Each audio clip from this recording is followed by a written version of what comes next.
I'm going to begin tonight because we're going to go into the second phase of the steps. I want to talk about steps 4 through 9. I picked a reading from July July 6th. It's on the seventh step. Humbly ask God to remove my shortcomings.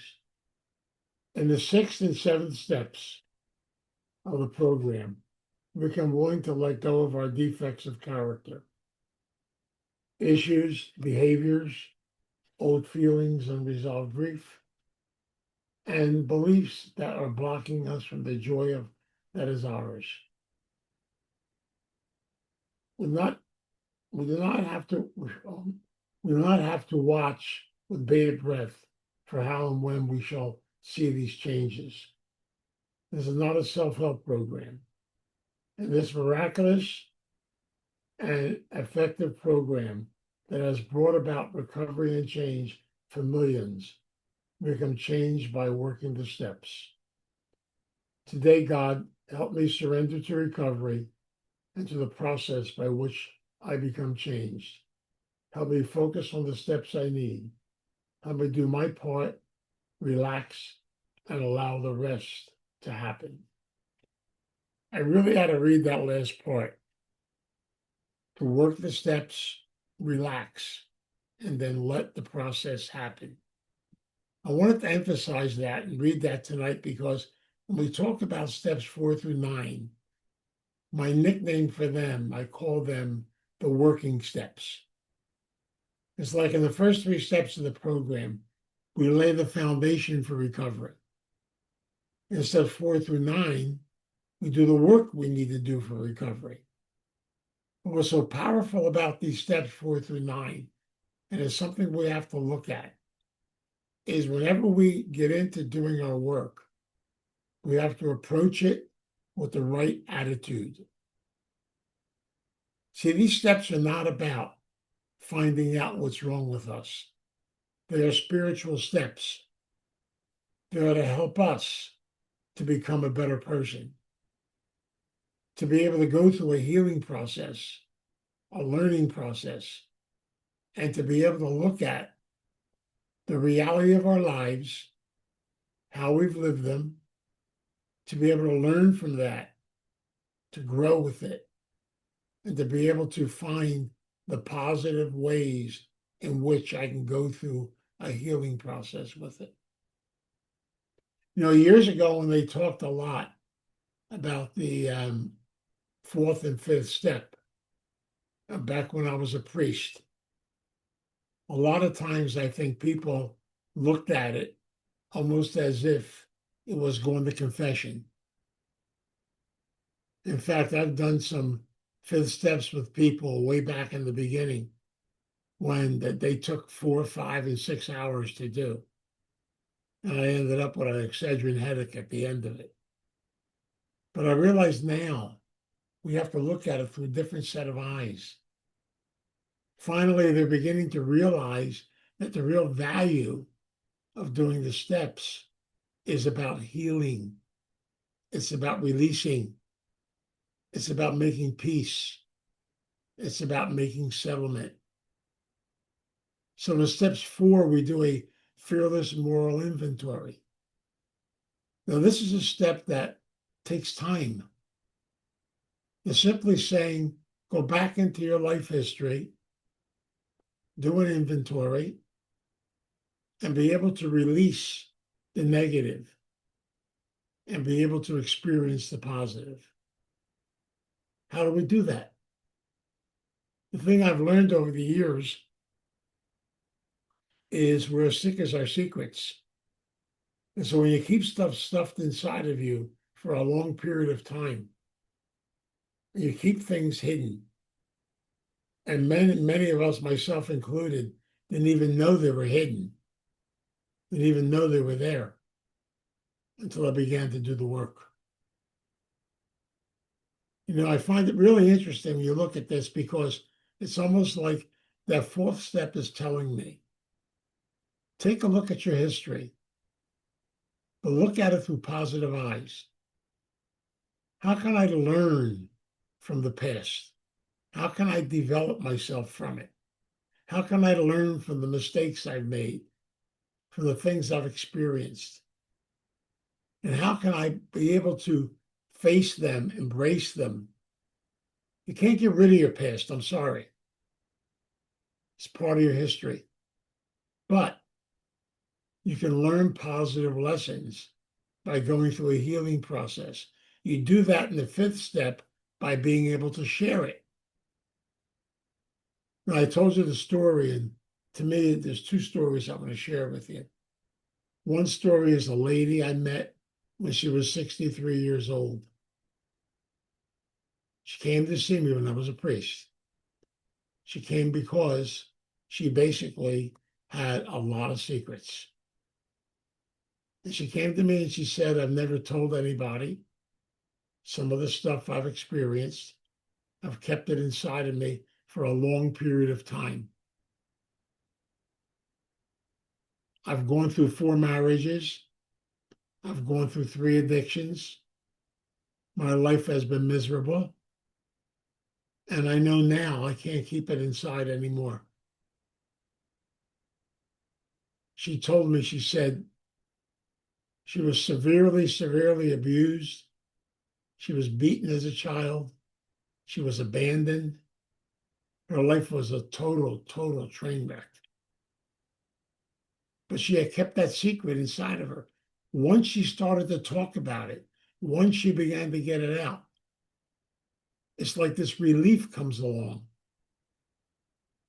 And all of a sudden, you begin to realize you're not alone. Today, she's over 20 years in recovery. I followed her. In fact, I talked to her 2 weeks ago. She's doing great. But now she's not afraid to talk about this stuff because she looks at it positively now and then negatively. She's going through a healing process. See, they put those 2 steps together because it tells us to take a look on the inside, take a look at who you are. But then when you share it and you talk about it and you get it out, all of a sudden, a burden gets lifted off of you. The second story is my story. It took my therapist, once I did get into therapy, took my therapist almost a year to get me to talk about abuse issues from my childhood, things that happened to me. It took me that long to get to talk to him about it. And then he encouraged me to share it with other people. And I shared it with one other person. And the more I share it, the more I talk about it, the more it's no longer a secret, the more I'm able to heal and make peace with it and move on.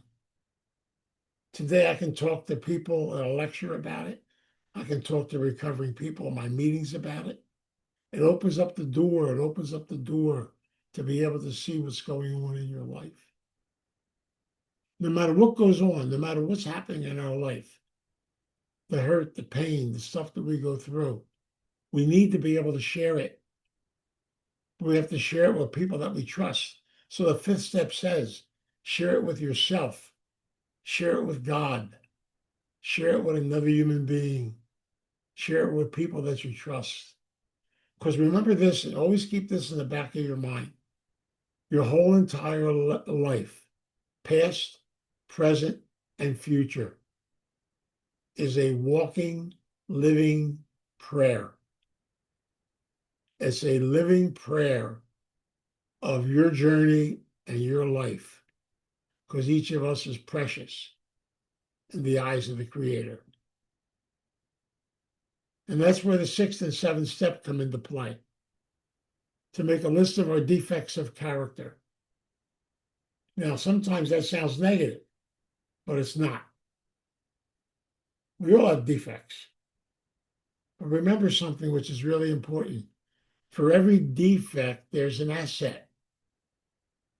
So if I'm able to get in touch with my defects of character, I'm going to learn all the positive sides to them.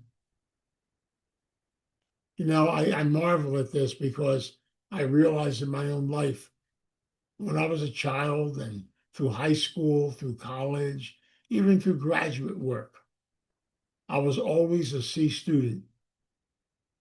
And that's okay. But the bottom line was somehow I got through it. But I also realized I have some defects of character. For example, one of my biggest problems is, you're going to laugh at this, I've written 3 books, but I couldn't read 5 pages of my book, I fall asleep. That sounds strange, doesn't it? I can write, but I can't read. I can read, but I can't keep my attention. Because in order for me to do anything, I have to have 2 things going on at the same time. You may not realize I'm giving a lecture tonight, but every once in a while my mind goes to some project somewhere, right in the middle of the lecture, and I can still keep the lecture going. I have this crazy, I guess it's either ADD or something, but it's part of who I am. And so instead of me fighting it and battling it, I had to learn to accept it. Once I accepted it, I was able to realize it's actually a positive trait. I just have to do things differently. For example, I could get together with Denise tonight and she reads a book. Pick any book, read the book. And then I'll have a conversation with her about the book and give a lecture on it the next day. I got through my graduate program at LaSalle without reading a textbook. I just picked the brains of people I was studying with because I have a gift, which I discovered once I got in touch with this and began to deal with it. I pick up stuff by absorbing it. I absorb it. I can watch things. I can pick things up. I can talk about them. I have a different quality. We all learn differently. We all experience things differently. And that's the purpose of these 2 steps. Not so much to look at, are you defective? Because it says, humbly ask God to remove the things we don't need, but to open up the door for us to be able to learn and to discover the assets, the positive things that are going on inside of us. I find these steps kind of exciting because they're helping me to realize there's so much in life to experience, so much to go through, so much to learn. And the biggest thing they're teaching me through all the steps is simply, you're never done. You're always learning. You're always in process. You're always part of it. You know, it's ironical. I've been through the steps in Al-Anon. I've been through the steps in AA. I've been through the steps in OA. I've been through the steps in EDA. But guess what? Every time I go through them, it's like they're brand new. It's like I'm learning something else. Because I really believe God works that way. God allows us to remember what we're ready to look at and ready to work on. And down the road, other stuff might come up. Other things may happen. It's a lifetime process. So you're always working these steps. You're going through a way of life. There's principles involved in it. Not only the steps, but the principles behind the steps. Principles like honesty, like hope, like integrity, like responsibility, like being able to have a sense of humility, a sense of openness, a sense of learning, to have the gift of love. I never totally understood how all the steps are really spiritual tools to help us to come to get to know who we are, to celebrate who we are, and to clean up stuff inside of us. That goes into the 8th and 9th step, because in those 2 steps, we make a list of the people we've injured and we've harmed. Now, let's face it, we've all made mistakes. We've all stepped on somebody's toes. Sometimes we stepped on a few other areas. But the bottom line is we've made mistakes. We've carried resentments. We've held stuff in. But what I've learned, what that beautiful ninth step says, it says to make direct amends whenever humanly possible. One of the most important parts of the steps, making sure you're not injure yourself or injure or harm anybody else. You only make direct amends to other people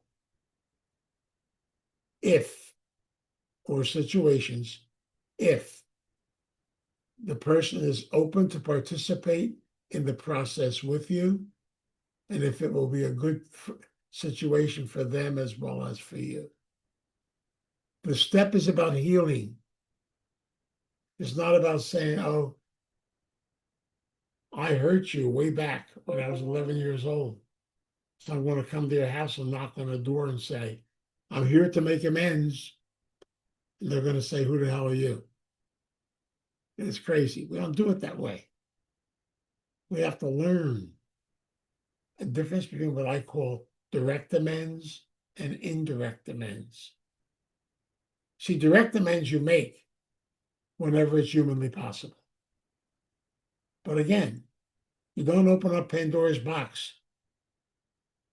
I'll show you what I mean. A gentleman I met at Charter Fairmont Hospital when I used to go there when I was a priest. Now his wife, his alcoholism was so bad. His wife left him, got divorced, wanted no more to do with him. She ended up moving to Connecticut, got remarried, and was living a nice, peaceful life. Years later, he decided to go to rehab and get sober. After 28 days in the rehab, he did something totally insane and totally crazy. He decided if he got out of rehab to go to Connecticut, knock on his ex-wife's door, and say to her, I went to rehab, I'm sober. How about if we get back together again? He could not understand why she was upset and why he had to pay a visit to the local police department. He couldn't figure it out. After all, you always wanted me to get sober, so now I'm sober. And that's the big mistake a lot of people make. They think just because you put down the drug of your choice doesn't mean that everybody's ready to make amends with you. That's why the amends steps are 8 and 9, not 1 and 2. And families, the exact same thing. Families will say to me, well, he went to rehab. When is he going to tell us he's sorry? When is he going to make amends to us for what happened? And I tell the families, you've got to give him time to work the process. You have to work it for you now, too. That's why Al-Anon helps you. And remember, everything happens like that reading said. It will happen in God's time. But you got to be able to turn it over and allow it to happen. It's a process, and a beautiful process. But there are many, many ways of making amends when you really can't go back. We call them indirect amends.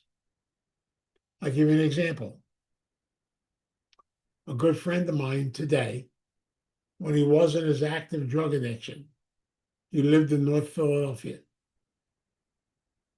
He used to tell his mother who lived in Center City, she would come out and pay us.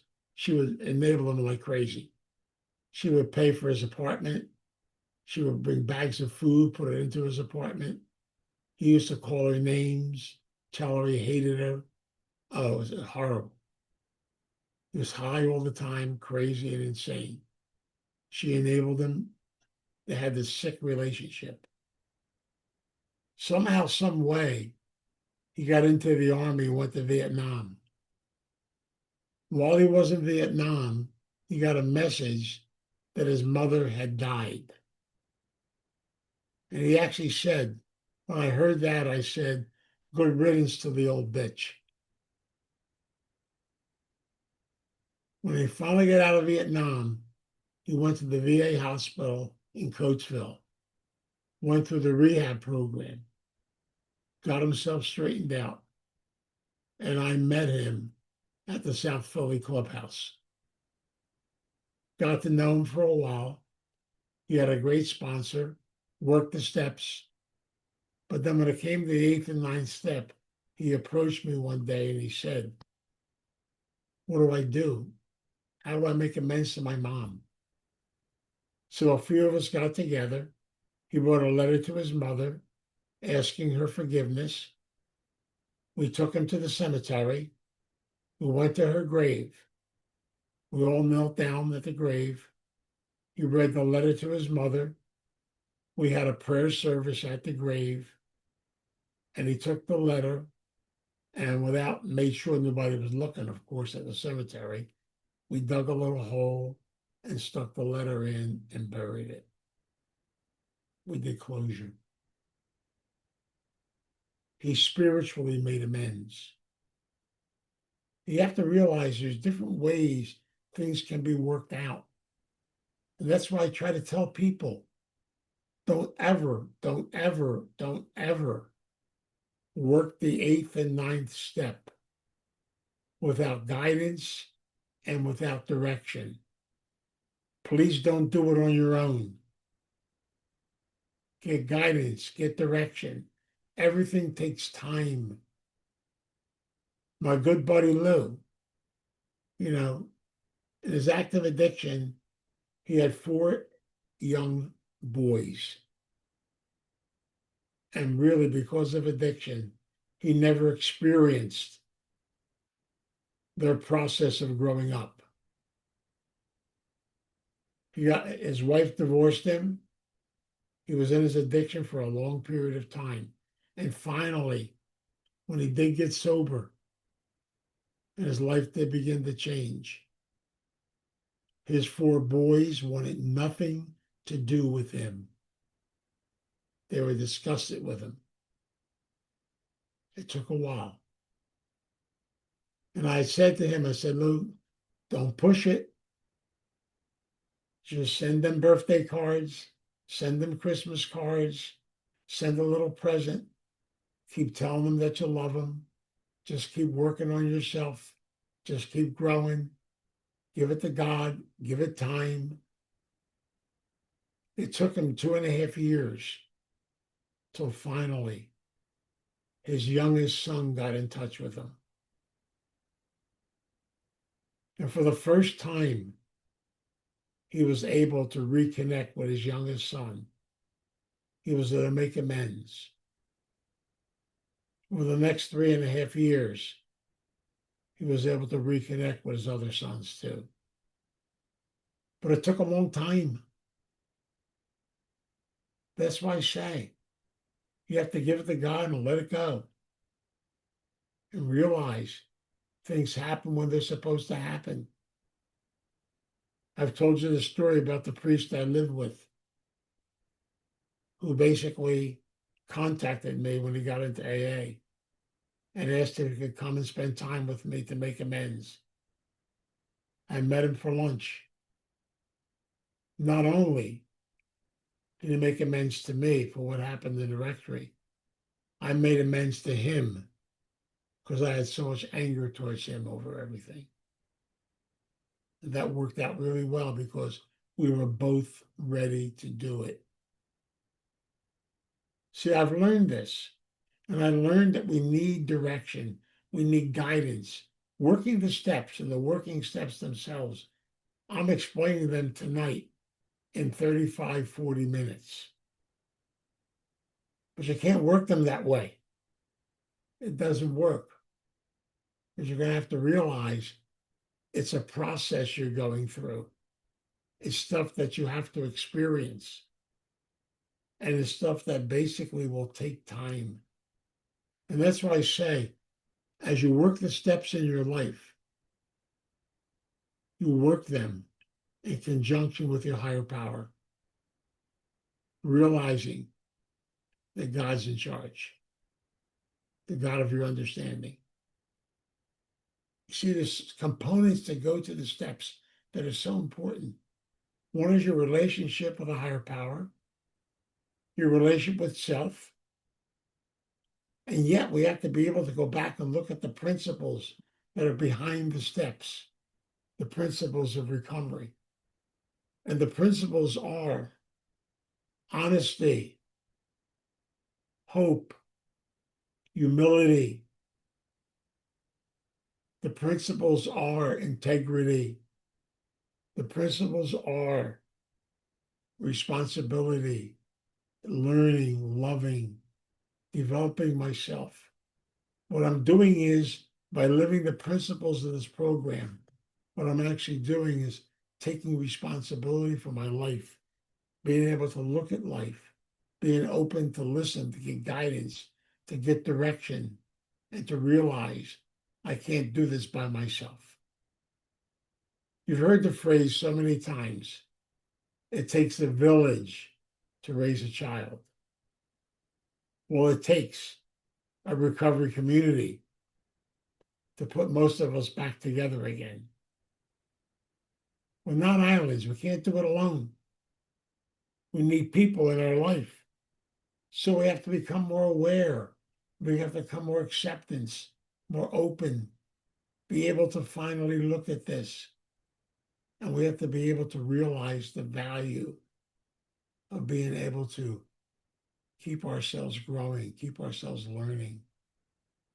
I guess I get excited about the steps, and especially steps 4 through 9, because they have literally helped me to finally get to know some guy named Vince. I never understood the spiritual part of this program. Now I do. Because my spirituality is a development of my personal self.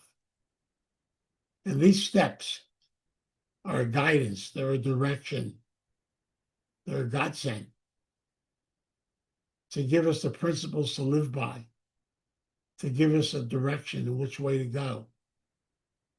And with guidance, with direction, being connected to other people, we can learn from our past, from our defects, from places we need to make amends to, where things have happened in the course of our life.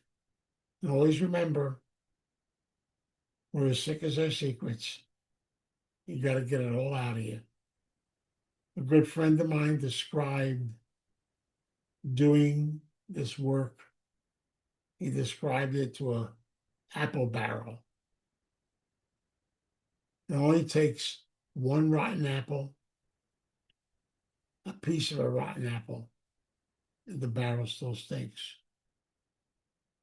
So as we go through life, we're cleansing constantly. We're learning constantly. We're developing constantly. We're opening up new doors and new directions, and we're learning. We have to realize we don't have control over anything. There are people, you got to get this through our heads, the hardest thing to get through our heads. There are people that are not interested in making amends with us. There are people that have closed the door. And the more we try to force it open, it's not going to work. And therefore, all we can do is do things indirectly, make peace, move forward with our lives. Then whatever's going to be will be. But it will be when it's time for it to be. You know, it sounds so damn simple, doesn't it? But it's not. It's hard work. Taking a look at yourself and at your life and realizing, yes, my history is mine. Embrace it. My defects of character, they're mine also. I have to embrace them. But it's all about healing. It's all about loving. It's all about making settlement. It's all about taking responsibility. It's all about being able to do service to myself and do service to God and service to others. You know, the other thing about the steps that's so important, and I'll get more into this next week, they only work if you give them away. They only work if you have the strength and the courage to talk about things. I know a lot of times we say, well, I don't want to deal with anything. No. No, you don't want to deal with it, it means you need to deal with it. It all takes time, it takes effort, and it takes patience. Always remember this. Biggest part of recovery. Things happen when they're supposed to happen, and they happen in God's time, not in our time. Boy, that is the hardest thing, especially for our codependency, because I want it to happen now. No, doesn't work that way. Letting go, the third step. Being open, have a sense of humility, of learning. So my prayer tonight is that we can open our hearts and open our minds and open ourselves to a sense of patience. And above all, to be open to allow the higher power to work through us. So let us pray. God, we come before you in prayer. We ask for your guidance. We ask for your direction. We ask our higher power, our divine presence, to walk alongside of us and be our guide. Teach us to have faith, to believe. Teach us to be open. Teach us to have a sense of humility. Teach us to work these steps in conjunction with others, asking for help, asking for direction. Give me the patience and give me the humility to be able to say, please help me, guide me, give me strength. And realize that we can't do things in life alone. We have to walk with others, learn from others, and continue moving forward in our growth. But above all, we ask the higher power to please give us the patience to take things a little bit at a time and to realize you are the guide, you are the strength, you are the driver. Please, God, help me not to be a backseat driver. Help me to stay out of the way. And help me to be open to where the journey of life will take me. Give me the strength to work these steps, to live them, and be open to how they can help me to become a better and spiritual person. So we pray for your guidance, your direction, and your help. And we ask this every day. We ask this in your name. Amen.